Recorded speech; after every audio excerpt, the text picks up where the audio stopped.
नमस्कार दोस्तों, आप सभी का स्वागत है। आपके अपने YouTube चैनल मानव जीवन में दोस्तों लाइफ में सभी आगे बढ़ना चाहते हैं और लाइफ में आगे बढ़ने के लिए हमें रोज ही कुछ नया सीखना चाहिए और आगे बढ़ना चाहिए। तो चलिए आज की प्रस्तुति शुरू करते हैं। श्री शिवाय नमस्तुभ्यम। हर हर महादेव। दोस्तों, आप सभी लोग जानते हैं कि 29 मई 2025 यानी गुरुवार को पड़ रही है ज्येष्ठ महीने की तृतीया तिथि। और दोस्तों, ये वो तिथि है जो ज्येष्ठ महीने में पड़ने वाली सबसे बड़ी तिथि है, क्योंकि यह गुरुवार के दिन पड़ रही है और इसका बहुत ही बड़ा और विशेष महत्व होता है। पूज्य गुरुजी ने कहा है, अगर कभी भी मौका लग जाए और ज्येष्ठ महीने की तृतीया तिथि गुरुवार को पड़ जाए तो आप लोगों को 7 चने की दाल वाला उपाय तो अवश्य ही करना चाहिए। इन दोनों का संयोग बहुत ही कम आता है। और दोस्तों, पूज्य गुरुजी ने अपनी शिव महापुराण की कथा में बताया है, इस दिन आपको 7 चने की दाल वाला उपाय तो अवश्य ही करना चाहिए, क्योंकि ऐसा दिन पूरे साल में सिर्फ एक ही बार आता है। और दोस्तों, आप सभी लोग जानते हो कि गुरुवार तृतीया का अगर सबसे बड़ा कोई उपाय है तो वो 7 चने की दाल वाला उपाय है। तो दोस्तों, इस गुरुवार के दिन आप लोगों को 7 चने की दाल वाले उपाय को जरूर करना है। बहुत सारे लोग होंगे जिन लोगों ने इस उपाय को न किया हो, मतलब पूरा साल निकल गया और उन्होंने किसी भी दिन इस 7 चने की दाल वाले उपाय को न किया हो। पर दोस्तों, आपके पास एक आखिरी मौका बचा हुआ है जो कि 29 मई के दिन है। तो इस दिन आप लोगों को इस वाले उपाय को जरूर कर लेना है, भले ही आपने पूरे साल भर इस उपाय को ना किया हो। पर अगर आपने इस ज्येष्ठ महीने के गुरुवार के दिन अगर इस वाले उपाय को कर लिया तो आपको इस उपाय को करने का वो फल मिलेगा जिसकी आपने कभी कल्पना भी नहीं करी होगी। इसीलिए आप लोग इस वाले उपाय को एक बार जरूर कर लेना, ताकि आप लोगों के हाथ से यह मौका ना जा सके और आपको इस उपाय को करने का फल मिल सके। दोस्तों, यह उपाय पंडित जी ने अपनी अभी की ही शिव महापुराण की कथा में बताया है। जी, इस उपाय को आज हम आपको बहुत अच्छे से समझाने वाले हैं। इस वीडियो को देखने के बाद इस उपाय को समझने के लिए आपको कोई और वीडियो को देखने की जरूरत नहीं पड़ेगी। तो चलिए दोस्तों, उपाय को शुरू करते हैं। देखिए, ये इस ज्येष्ठ महीने के गुरुवार के दिन यह इतना खास होता है, इतना महत्वपूर्ण होता है। देखा गया है कभी कभी बड़े बड़े पूजा पाठ अनुष्ठान से जो मनोकामना पूर्ण नहीं होते, वो इस ज्येष्ठ महीने के तृतीया के दिन एक छोटे से उपाय करने से ही आपकी मनोकामना पूर्ण हो जाती है। और बहुत सारे लोगों ने इस उपाय को किया भी है और उनको इस उपाय को करने का फल भी जरूर मिला है। अगर आप लोग भी इस उपाय को गुरुवार तृतीया के दिन करना चाहते हैं तो आप इस उपाय को पहले अच्छे से समझ लेना, सुन लेना, उसके बाद करना। आपको इस उपाय का फल जरूर मिलेगा। और इस उपाय को कर लेने से आपके घर में चाहे किसी भी प्रकार की दुख और समस्या क्यों ना चल रही हो, आपको उसका कारण भी नहीं पता है कि भाई ये समस्या किस कारण से चल रही है, उसका कुछ भी कारण हो सकता है, जैसे पितृदोष हो सकता है या किसी भी तरह का मंगल दोष भी हो सकता है। तो इस दिन आप लोगों को ये वाला उपाय कर लेना है। ये एक ऐसा उपाय है जिस उपाय को अगर किसी विशेष दिन पर किया जाए तो भाई उस विशेष दिन का जो है वह तो हमें मिलता ही मिलता है, पर हमने उस दिन पर इस उपाय को किया है तो हमें उससे भी बड़ा फल मिलता है और फल बहुत जल्दी मिलता है, क्योंकि आप इस उपाय को बहुत ही बड़े और विशेष दिन पर कर रहे हो। तो चलिए अब उपाय के बारे में बात करते हैं, लेकिन उससे पहले आप लोगों को यह जानना आवश्यक है कि आखिर यह उपाय किस समय करना है, किसको करना है और कैसे करना है। तो चलिए हम आगे आपको वीडियो में एक एक करके बता देते हैं, लेकिन उससे पहले अगर आप लोग हमारे चैनल पर नए हैं तो हमारे चैनल को सब्सक्राइब कर लेना और इस वीडियो को लाइक करके कमेंट बॉक्स में श्री शिवाय नमस्तुभ्यम ओम नमः शिवाय जरूर टाइप कर देना। और अपने फायदे के लिए, गरीबी दूर करने के लिए इस वीडियो को पूरा देख कर जाना, तभी आपको लाभ की प्राप्ति होगी। यदि आज आपने वीडियो को बीच बीच में से देखा, काट काट कर देखा, तो आपको जीवन में कभी सफलता हासिल भी नहीं होगी। तो दोस्तों, इस 7 चने की दाल वाले उपाय को हमें इस गुरुवार तृतीया के दिन कैसे करना है, किसको करना है, किस समय करना है और कहां पर करना है, ये सारे सवालों के जवाब आपको इस वीडियो में मिल जाएंगे। और जो ये वीडियो देखेगा भाई, उसको 7 चने की दाल वाला उपाय जरूर करना चाहिए, क्योंकि इस दिन एक चने की दाल का भी बहुत ही बड़ा और विशेष महत्व होता है। और जब बात आ जाए 7 चने की दाल की तो ये सोने पे सुहागा वाली बात हो जाती है और ये एक बहुत ही बड़ा उपाय हो जाता है इस गुरुवार तृतीया तिथि का। अब हम समझते हैं इस वाले उपाय को हमें करना किस समय है। इस 7 चने की दाल वाले उपाय को हमें इस गुरुवार के दिन करना किस समय है। तो देखिए, इस उपाय को करने का जो समय है वह सुबह का समय है और शाम का समय भी है।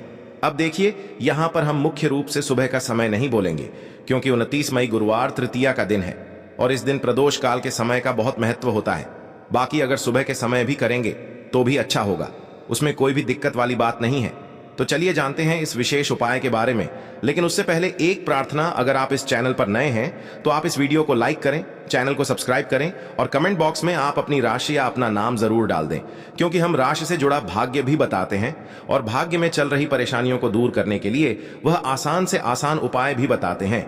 तो चलिए अब हम अपने सबसे पहले उपाय की बात कर लेते हैं। सबसे पहला उपाय विशेषकर आपको 7 चने की दाल से करना है। तो इस उपाय के लिए आपको मात्र 7 चने की दाल लेना है। इसी के साथ में आपको एक तांबे के पात्र के अंदर शुद्ध जल लेना है और इन दोनों सामग्री को लेकर के आपको भगवान शिव के मंदिर में पहुंच जाना है। गुरु जी ने बताया है कि यह उपाय आप सुबह से लेकर शाम तक किसी भी समय कर सकते हैं।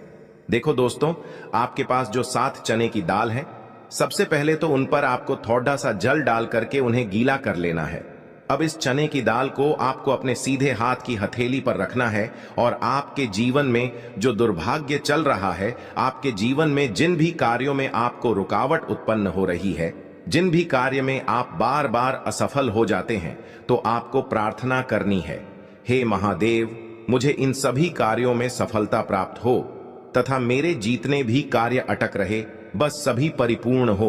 और ये 7 चने की दाल आपको भगवान शिव के शिवलिंग पर समर्पित कर देना है। बृहस्पतेश्वर महादेव का मन में स्मरण करते हुए गुरु जी ने कहा है कि जो भी व्यक्ति गुरुवार के दिन इस प्रकार से चने की दाल समर्पित कर देता है शिवलिंग पर, उसके जीवन से सारा दुर्भाग्य दूर हो जाता है।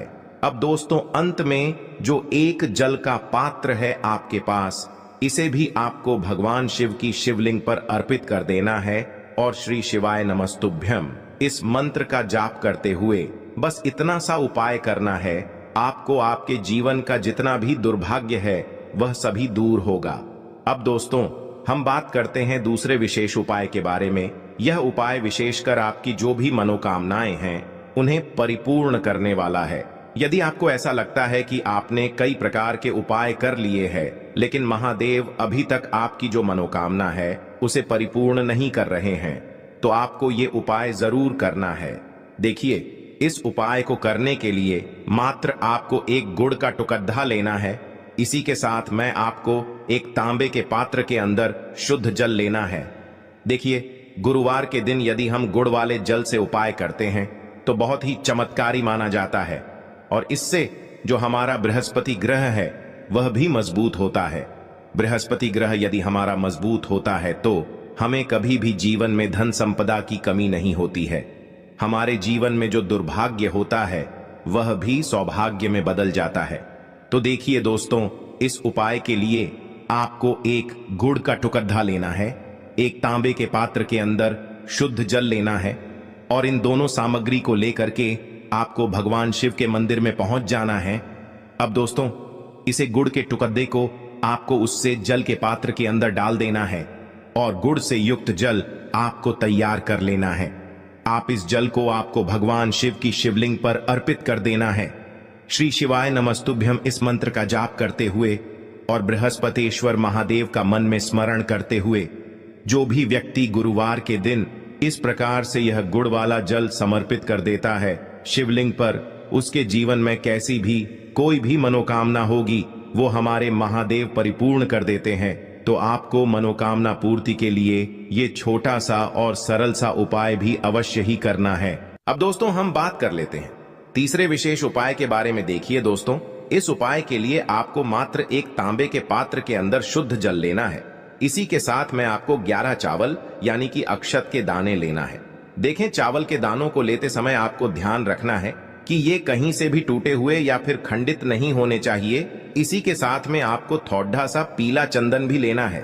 अब देखो दोस्तों, सबसे पहले तो इन सभी सामग्रियों को लेकर के आपको पहुंच जाना है भगवान शिव के मंदिर में। देखिए दोस्तों, सबसे पहले तो आपके पास जो चावल के दाने हैं उनमें आपको ये पीला चंदन थोड़ा सा डाल देना है और उन चावल के दानों पर आपको थोड़ा सा जल डाल करके उन्हें गीला करना है, यानी कि उन चावल के दानों को आपको पीला कर लेना है।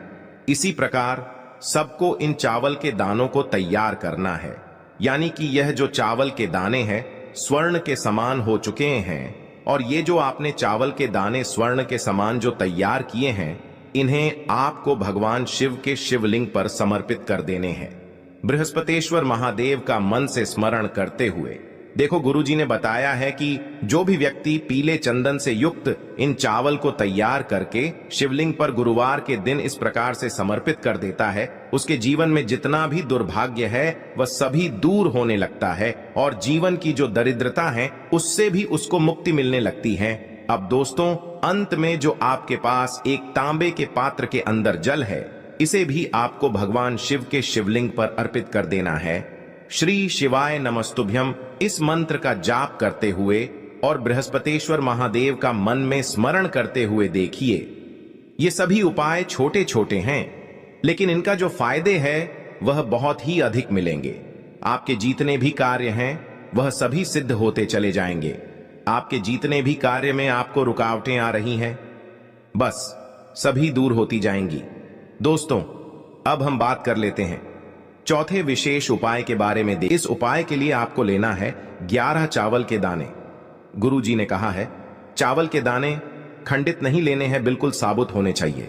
उसके साथ में आपको लेना है एक बेलपत्र। बेलपत्र का भी एक नियम है, अगर आपके पास बेलपत्र नहीं है तो आप शिवलिंग से उठाकर उसको पुनः शुद्ध जल से धोकर इस्तेमाल कर सकते हैं। इस प्रकार आपको बेलपत्र लेना है। इसके बाद आपको एक लोटा जल लेना है। अब ये सब सामग्री लेकर आपको जाना है महादेव के मंदिर में। देखो, अब आपको उत्तर साइड में खड़े हो जाना है और सबसे पहले आपको एक बेलपत्र अपने हाथ पर और 11 चावल दाने रखकर शिवलिंग के ऊपर अपना नाम और गोत्र बोलते हुए समर्पित कर देना है और ओम नमः शिवाय श्री शिवाय नमस्तुभ्यं का लगातार जाप करना है। अब आपको जो एक लोटा जल साथ में लेकर आए थे, उसे धीरे धीरे बेलपत्र और चावल दाने के ठीक ऊपर आपको समर्पित करते जाना है और शिव पुराण के मूल मंत्र श्री शिवाय नमस्तुभ्यं का 11 बार जाप करना है और अपनी मनोकामना बोलते जाना है। देखो, बस छोटा सा उपाय करना है, देखना एक दिन आपके सब काम बनने लग जाएंगे। गुरु जी का बहुत ही विशेष उपाय है। चलते हैं तीसरे उपाय की तरफ। देखिए, इस उपाय के लिए आपको 2 दीपक लेने होंगे। दोनों ही दीपक आप मिट्टी के भी ले सकते हैं और दोनों ही दीपक आप शुद्ध आटा मढ़कर उनके भी तैयार कर सकते हैं। अब दोस्तों, दोनों ही दीपक के अंदर आपको शुद्ध घी का प्रयोग करना होगा और एक दीपक के अंदर आपको गोल रुई की बाती का प्रयोग करना होगा और एक दीपक के अंदर आपको लंबी बाती का प्रयोग करना होगा। लंबी बाती वाले दीपक के अंदर आप मौली वाला जो धागा आता है कलावा का, उसकी बाती का प्रयोग भी आप लंबी पाती वाले दीपक के अंदर कर सकते हैं। देखिए, 2 दीपक वाला ये चमत्कारी उपाय केवल गुरुवार की रात्रि में ही किया जाता है, इसीलिए आपको इस उपाय को बहुत ही ध्यान से समझना। इसी के साथ में आपको 11 काले तिल के दाने लेना है और इसी के साथ में आपको मात्र 1 चुटकी हल्दी भी लेनी होगी। अब दोस्तों, यह सभी सामग्री लेकर के आपको रात्रि के समय पहुंच जाना है अपने घर में, जहां कहीं भी तुलसी जी का पौधा, तुलसी माता का निवास स्थान है, वहां पर देखिए दोस्तों, सबसे पहले तो आपके पास जो एक गोल बाती का दीपक, उसे आपको तुलसी जी के वहां पर प्रज्वलित करना है। दीपक को प्रज्वलित करते समय आपको ओम नमो भगवते वासुदेवाय इस मंत्र का 11 बार जाप कर लेना है। अब देखिए दोस्तों, आप जो 11 काले तिल के दाने लेकर के आए हैं, उन्हें आपको अपने सीधे हाथ में रखना है और जो आपने गोल बाती वाला दीपक प्रज्वलित किया है माता तुलसी जी के वहां पर, उसके ऊपर से आपको इन 11 काले तिल को घड्डी की दिशा में घुमाना है। आपको अपना नाम और अपनी गोत्र को बोल देना है और फिर आपको इन काले तिल को उससे जलते हुए दीपक के अंदर डाल देने हैं। देखिए, काले तिल भगवान विष्णु के पसीने से उत्पन्न हुए हैं और जब भी हम यह दीपक गुरुवार की रात्रि में प्रज्वलित करते हैं तो इससे हमें हमारे कर्ज में राहत मिलती है, हमारे जीवन में धन प्राप्ति के नए नए मार्ग खुलते हैं, हमारा अगर कोई भी कार्य रुका हुआ है तो वह भी परिपूर्ण होता है। देखिए, गोल बाती का जो दीपक है, विशेषकर हम माता तुलसी के वहां पर भगवान विष्णु और माता लक्ष्मी के निमित्त प्रज्वलित कर रहे हैं, क्योंकि गुरुवार का जो दिन है वह विष्णु भगवान और माता धन लक्ष्मी को समर्पित होता है। इस प्रकार से आपको ये दीपक प्रज्वलित कर देना है। अब जो आपके पास लंबी बाती का दीपक है, एक चुटकी हल्दी है, तो इससे आपको लेकर के पहुंचना है अपने घर के मंदिर में। आपके घर के मंदिर में माता लक्ष्मी की जो भी प्रतिमा ही मूर्ति है, उनके सामने सबसे पहले तो आपको ये लंबी बाती का दीपक रखना है। फिर आपको दीपक को प्रज्वलित कर देना है। दीपक को प्रज्वलित करते समय आपको ओम महालक्ष्मी नमः इस मंत्र का जाप करते रहना है। अब दोस्तों, आपके पास जो एक चुटकी हल्दी है, उसे आपको अपने सीधे हाथ में रखना है और इस एक चुटकी हल्दी को आपको उस दीपक के ऊपर से 11 बार घड़ी की दिशा में घुमाना है और आपको ओम महालक्ष्मी नमः मंत्र का जाप करते रहना है और इस एक चुटकी हल्दी को आपको उसे दीपक के अंदर डाल देना है। देखिए, एक चुटकी हल्दी वाला जो दीपक है आपके जीवन से दुर्भाग्य को समाप्त करता है। माता लक्ष्मी की आपको कृपा प्राप्त करवाएगा, धन प्राप्ति के आपके जीवन में नए नए मार्ग बनाएगा। तो इस प्रकार से आपको यह उपाय अवश्य करने हैं दोस्तों। यदि आपको उपाय से जुड़ा किसी भी प्रकार का सवाल पूछना है तो आप कमेंट बॉक्स में पूछ सकते हैं। उपाय को करते समय आप किसी भी प्रकार की गलती नहीं करनी है। अगर आपको वीडियो अच्छी लगी हो तो चैनल को सब्सक्राइब जरूर करें। हर हर महादेव, ओम नमः शिवाय। देखिए, हम सभी के घरों में माता तुलसी का पौधा अवश्य ही होता है। तो देखिए, हमें तुलसी जी के पौधे से सबसे पहले तो 3 पत्ते तोड़ने हैं। देखो, एकादशी वाले दिन आपको तुलसी के पत्ते नहीं तोड़ने हैं। तो देखिए, तुलसी जी के आपको 3 पत्ते तोड़ लेने हैं और इन तुलसी जी के पत्तों को तोड़ने के बाद आपको एक चुटकी हल्दी भी अपने साथ में लेनी है। हल्दी के अंदर आपको जल मिलाकर के पेस्ट के रूप में तैयार करना है और इसी के साथ में आपको एक दीपक भी लेना होगा। दीपक आप मिट्टी का भी ले सकते हैं, आटे का भी ले सकते हैं और इस दीपक में आपको शुद्ध घी डाल करके इसमें आपको लंबी रुई की बाती का प्रयोग करना है। देखिए दोस्तों, आपके पास है 3 तुलसी जी के पत्ते हैं। तो पहला जो तुलसी जी का पत्ता है उस पर आपको सबसे पहले तो जो आपने हल्दी ली है उसकी एक बिंदी लगानी है। और पहला जो तुलसी जी का पत्ता है, आपके घर में भगवान विष्णु का चाहे कोई सा भी स्वरूप हो, चाहे लड्डू गोपाल जी का स्वरूप हो या फिर भगवान कृष्ण की आपके मंदिर में प्रतिमा हो या फिर भगवान श्री राम की प्रतिमाएं, उनके सामने आपको पहला तुलसी जी का पत्ता अर्पित करना है। अब देखिए दोस्तों, आपके पास जो 2 तुलसी जी के पत्ते हैं और आपके पास जो एक दीपक है, इन्हें आपको लेकर के पहुंचना है अपने ही घर में तुलसी जी के पौधे के पास में। देखिए, सबसे पहले तो आपके पास जो 2 तुलसी जी के पत्ते हैं उन पर भी आपको हल्दी की एक एक बिंदी लगानी है और उन दोनों ही तुलसी जी के पत्तों को आपको अपने घर में तुलसी जी के पौधे के वहां पर ही अर्पित कर देने हैं। और इस प्रकार से यह दोनों पत्ते भी तुलसी जी के पौधे के पास में अर्पित करने के बाद अंत में जो आपके पास एक लंबी बाती का दीपक है, इसे आपको तुलसी जी के पौधे के पास में ही प्रज्वलित कर देना है। जो भी व्यक्ति अपने ही घर पर इस प्रकार से तुलसी जी के 3 पत्तों का यह उपाय कर लेता है तो उसका परिवार हमेशा खुश रहता है। उसके परिवार में कभी भी कोई भी संकट उत्पन्न नहीं होता है और यदि आपके घर में जो भी गृह क्लेश है वह भी समाप्त होते हैं। तो इस प्रकार से यह सुंदर सा उपाय करना है। अब बात करते हैं अगले उपाय की। आपको लेना है एक गोल बाती का दीपक। आप चाहें तो मिट्टी का ले सकते हैं या फिर घर से शुद्ध आटा मढ़कर उसका दीपक आप तैयार कर सकते हैं। इसके बाद आपको लेना है शुद्ध गाय का घी। अगर वो नहीं है तो कोई भी देसी घी इस्तेमाल कर सकते हैं जिससे आपको दीपक प्रज्वलित करना है। देखो, अब ये सब सामग्री लेकर आपको जाना है प्रदोष काल में आपके घर पर तुलसी जी के घेरे के पास में। देखो, ये उपाय तो आपको अवश्य करना है। देखो, वहां पहुंचकर सबसे पहले वो दीपक आपको प्रज्वलित कर देना है और ओम नमो भगवते वासुदेवाय नमः का 11 बार जाप करना है। उसके बाद आपको अपने सीधे हाथ में थोड़ी हल्दी लेकर उस दीपक में अपना नाम और गोत्र बोलते हुए डाल देना है। उसके बाद माता लक्ष्मी से आपको प्रार्थना करना है कि हे महालक्ष्मी, हमारी सभी दुख तकलीफों को दूर करो। हे महादेव, हमारे सब दुख कष्टों को खत्म करो। इस भावना से आपको ये उपाय करना है। आज के लिए बस इतना ही इस वीडियो में दी गई जानकारी। अगर आपको अच्छी लगी हो तो प्लीज हमारे चैनल मानव जीवन को सब्सक्राइब करें, लाइक करें और हमारे वीडियो में अंत तक बने रहने के लिए धन्यवाद।